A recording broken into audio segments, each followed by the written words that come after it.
Festus, Crystal City, Missouri, we welcome you to the exciting services of the First Baptist Church, where every Sunday, through great gospel music and old-fashioned Bible preaching, we seek to point today's space-age generation beyond the stars. We hope you'll stay with us now as we begin our services here at the First Baptist Church.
I know that having a 2-year-old son, I need to seek his presence more and more often, because I have noticed with my son that whatever Daddy does, Nathan wants to do.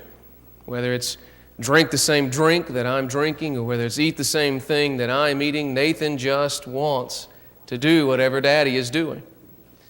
It's been amazing to watch him grow, and it's funny. He's about 26 months old now, and we have been in this church about 14, 15 months like that, and so most of his life, he has been around you people. And it's amazing to see the comments that I hear, how much he has grown, what a good-looking young man he is, how he takes after his daddy. All of those things are a great encouragement to me. But we had taken him to the doctor for his 2-year appointment, and he was doing great in many aspects, but they were a little concerned that he was not talking as much as many children do at that age. He was still with Daddy and Mommy and hi Daddy and hi Mommy, and they were a little concerned that he wasn't talking enough. And so, of course, you know, when your son's not up to standards that everybody else has set with you, you try to do a little extra work with him, you know. And so if he's not talking enough, we go home and talk with him. If he's in the nursery and he can't throw the ball like the other kids, you know, you go home and throw the ball with him. You do whatever you can because you don't want your son to be less than everybody else. But he is really making up for lost time here in the last couple of weeks as he has begun to talk about everything to everybody. And what's been amazing to me, raising a 2-year-old, is not what he is learning, although that's amazing what he learns day after day. What's been more amazing is what he is teaching me, or rather what God is teaching me through him. As he began to talk, I noticed a pattern in his speech, that he seemed to be a theme that began to reverberate around whatever he says. His first sentence, beyond the hi daddy and hi mommy, was, I want to see. Now, when he says he wants to see, he just doesn't want to see. He wants to touch, to feel, to be in the middle of. But as I've paid attention, he says some things over and over again, like, I want this. I want that. I want to eat. I want to eat more. And as you can see, very quickly I discerned a pattern in his speech. A lot of what he is talking about are his wants. I started thinking about that. You know, most of us are driven by what we want. We all have these desires that come up in our lives, and that's what really drives us as people. It's the most important thing in his life is what he wants.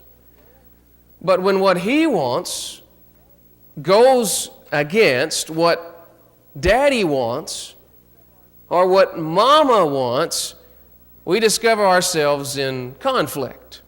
My son thinks that it's very fun and interesting and neat to take his food from his high chair and throw it across the room. That's his want. That is not necessarily my want. And when those two wants come together, there becomes something we call as a conflict. But as I thought about that, most of the conflict in life revolve around when two people or two groups of people, when their wants cannot both be met. When they both want the same thing, or when one person doesn't want the other person to have something and that person desires it. Anytime our want-tos come to the surface between people, that's when we get into trouble. Think about what's going on in the Middle East between Israel and the Arabs. Both want the same thing. And those two wants bring conflict. That shouldn't really surprise us, though, that our wants get us into trouble with other people, because James writes, what causes fights and quarrels among you? Don't they come from your desires that battle within you? You want something but don't get it. You kill and covet, but you cannot have what you want. So it really shouldn't surprise us that we get into conflict with other people because of our wants and how they run into each other. My wants run into yours, your wants run into mine, and we have this conflict. But what is surprising to me, and maybe surprising to you, is that the greatest source of conflict is not an interpersonal conflict, not me and you or us and them, but the greatest conflict that we battle against is a conflict that is intrapersonal, a conflict that is inside us. The Apostle Paul writes about that same problem. It's found in the book of Romans chapter 7. If you've got your Bible, I want you to turn there. Romans chapter 7, we're going to be beginning about the 15th verse there in Romans 7. And in this particular passage, Paul gives us an intimate glimpse of what is going on inside of him. And Paul quite frankly confesses that there's a battle going on within him, that he has the desire to do the right thing. He wants to please God. He wants to honor God with his life, but it seems like even though that's what he wants, he ends up doing precisely the opposite. And so this morning, I want us to look and realize that within every one of us who are believers, there is a want-to battle. Part of us wants to do what is right. Part of us wants to honor God. But there's another part of us, another want. And we need to be aware of that and understand that and respond to that. And that's what I hope we do this morning. Romans chapter 7, verses 15 through about 25. It's very interesting to look at this passage, and it can be very difficult because Paul gets very intensely personal about himself, and he begins to use the word do, the word do, over and over and over again in this passage. And so if you're not very careful, if you're not paying attention sharp enough, then you can get really confused as to what Paul is trying to say. But this morning, I want to read about 15 through 25, and there's a lot of do's in here. I've chosen this morning just to simply read from the NIV, not because it's any more special, any more inerrant than the King James or any other translation, but I think it allows us a little better chance to understand what Paul's trying to say. So let me try to read that for you in a way that might make sense and you understand it. Romans chapter 7, verse 15 and following. He says, I do not understand what I do. Paul writes, I do not understand what I do. For what I want to do, I don't do that. But I do what I hate to do. And if I do what I do not want to do, I agree that the law is good. As it is no longer I myself who do it, but the sin living in me. I know, Paul says, that nothing good lives in me. That is, in my sinful nature. Listen very carefully. For I have the desire to do what is good, but I cannot carry it out. For what I do is not the good that I want to do. No, it's the evil that I do not want to do. This is what I keep on doing. Now, if I do what I do not want to do, it is no longer I who do it, but it is the sin which is living in me that does it. Verse 20. So I find this law at work in me. When I want to do good, evil is right there with me. And listen to this very carefully. This was where we're going to develop this morning. For in my inner being, I delight in God's law. But I see another law at work in the members of my body, waging war against the law of my mind, and making me a prisoner of the law of sin at work within my members. And then Paul, apparently understanding what he just said, or not clearly understanding what he's trying to communicate, says this: what a wretched man I am. Who will rescue me from this body of death? And he gives us the answer in verse 25. Thanks be to God through Jesus Christ our Lord. In this passage, the Apostle Paul is very transparent with us. He says, there are things that I want to do, that I really want to do on the inside. I want to please God, but it just seems like I end up doing the exact opposite of what I know to be right. And in fact, not just know to be right, but what I really want to do.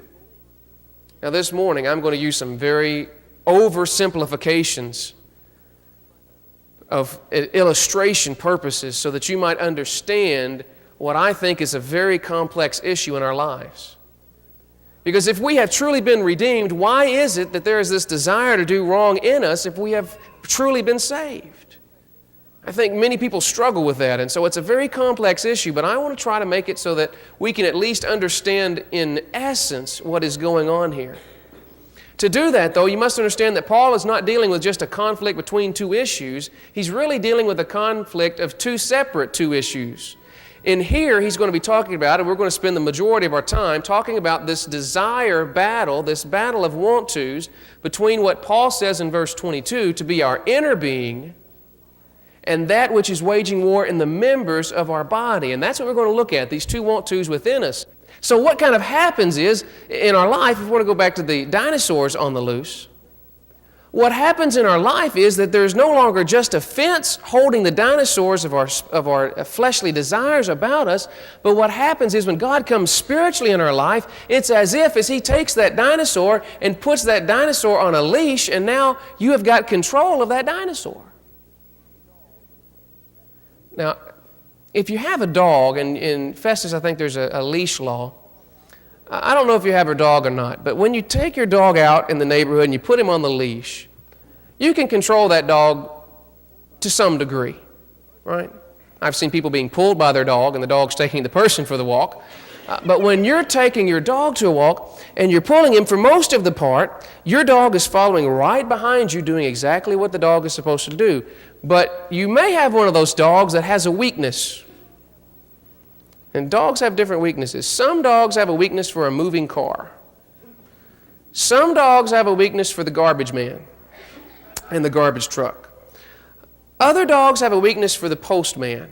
I don't know if it's the little shorts and the socks or what it is, but there are some dogs that your dog is fine as long as you're walking until he comes to whatever it is that's tempting to him, and then all of a sudden you've got a fight on your hands because this dog is going to go 4 feet or 5 feet or 6 feet, however long your leash is. He is going to go to get that because that's the desire that's within him. Well, within us, we have desires for certain things that just grab us, and if we're not careful, they're going to lead us astray. And that's what Paul is talking about, is that even though I've got this dinosaur or the dog on the leash, that there are some things that even though I've got the flesh under control to some extent, there are just some things that it is a greater struggle to keep that in check.